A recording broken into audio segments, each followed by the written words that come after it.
Hello mga kaibigan natin, ito yung sample ng open deed of sale. Normal, ganito yung binibigay ng ibang nagbebenta ng motor, buy and sell o sino man na naka-open deed of sale. Lagi nyo tatandaan mga kaibigan, kung bibili kayo ng motor na naka-open deed of sale, siguraduhin nyo naman na meron kayong original na ORCR, meron kayong ID ng first owner na merong 3 pirma, at syempre dapat meron din kayong 2 valid IDs ng first owner ng motor na katulad nito, para kung sa-aali man, kahit open deed of sale yung hawak-hawak mo na nakuha mong motor, pwede nating maipalipat sa pangalan natin o transfer of ownership yung motor na nabili mo. Kasi nga po mga kaibigan, lagi nyo tatandaan, kapag naka-open deed of sale na yan, tapos Xerox pa yung ORCR, talagang mahihirapan po tayong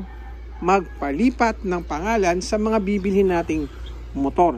Lalo ngayon, hindi pa lumalabas yung amnesty o guidelines ni LTO para sa pagpapalipat ng pangalan o yung transfer of ownership.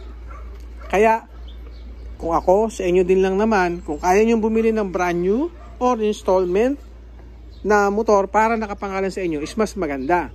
Pero kung talaga hindi naman kaya ng budget natin, mga kaibigan natin, siguraduhin nyo naman, kung bibili kayo niyan, merong original na ORCR, merong 2 valid IDs, hanggat maaari po yung walang expiration na ID.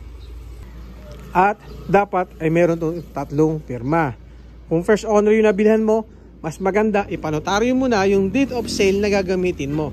Siguraduhin mo din mga kaibigan, kung pupunta ka sa tao na bibilan ng motor, magdala ka na rin ng ganito, ng deed of sale, kasi pali mo, yung may-ari niyan walang sariling deed of sale o hindi pa nakakagawa. Mas maganda, preferred ka na rin, para hindi po pa ulit-ulit at hindi tayo magtagal.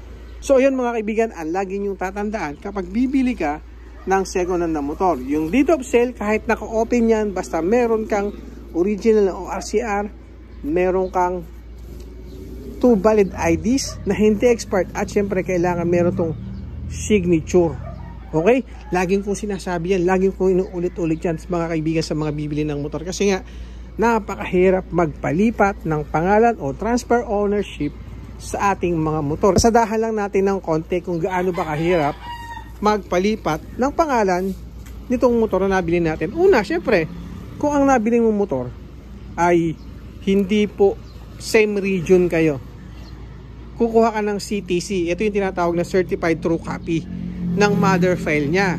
Minsan mga kaibigan natin at mga tropa natin, umaabot to ng mga weeks, months. So depende pa kung gaano kabilis yung mother file mo papunta dito sa kukuha ng motor. Halimbawa, ikaw ay nasa region 4A, tapos yung nabili mong motor na katulad dito ay NCR. So si region 4A o si LTO na pinuntahan mo, magsesend po yan ng CTC doon sa NCR. So aantayin pa yung response ni NCR at bago ka mabigyan ng Certified True Copy o CTC. Syempre kailangan sa CTC yung original na ORCR, yung ID ng first owner, tsaka yung deed of sale na nakanotaryo. And then kung nakuha mo na yan, na-receive mo na yan, so kailangan mong pumunta ngayon ng HPG. So kailangan mo kumuha ng HPG clearance. Sa HPG clearance mga kaibigan, kung medyo suswertihin ka, 1 araw lang. Kaya lang kung medyo sabihin natin na hindi masyadong maganda yung punta mo doon, or na-tsempuhan mo na sobrang dami ng tao, aabutin ka ng 2 days niyan. Dahil 2 days na yan, medyo abala na yan sa trabaho, abala na yan sa oras natin. So yun mga kaibigan, yung pangalawang process kung magpapalipat ka ng transfer. Kung magpapalipat ka ng pangalan ng motor mo papunta sa'yo na nabili mo second hand. And then kung meron ka na niya, may CTC ka na, meron ka ng HPG clearance, pwede ka nang pumunta uli sa LTO, pwede ka nang bumalik doon, ipasa mo yung mga requirements, yung mga dokumento na nakuha mo. And then yun, pwede na mapalipat sa pangalan mo yung nabili mong motor. Pero mas sinasuggest namin, lalo ng mga iba, or kahit ako, mas sinasuggest ko, na mas maganda, isabay mo na yung pagpapalipat ng pangalan doon sa pagpaparehistro, para isang lakad lang, isang proseso lang, isang gastos lang halos.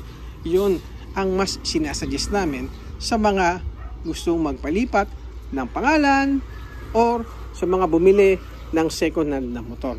Yan mga kaibigan ang mga dapat natin tandaan kapag tayo ay magpapalipat na sa pangalan natin. Okay, so yun lang mga kaibigan na. Maraming salamat sa pagsuporta and ingat po tayo palagi. Bye bye. Thank you.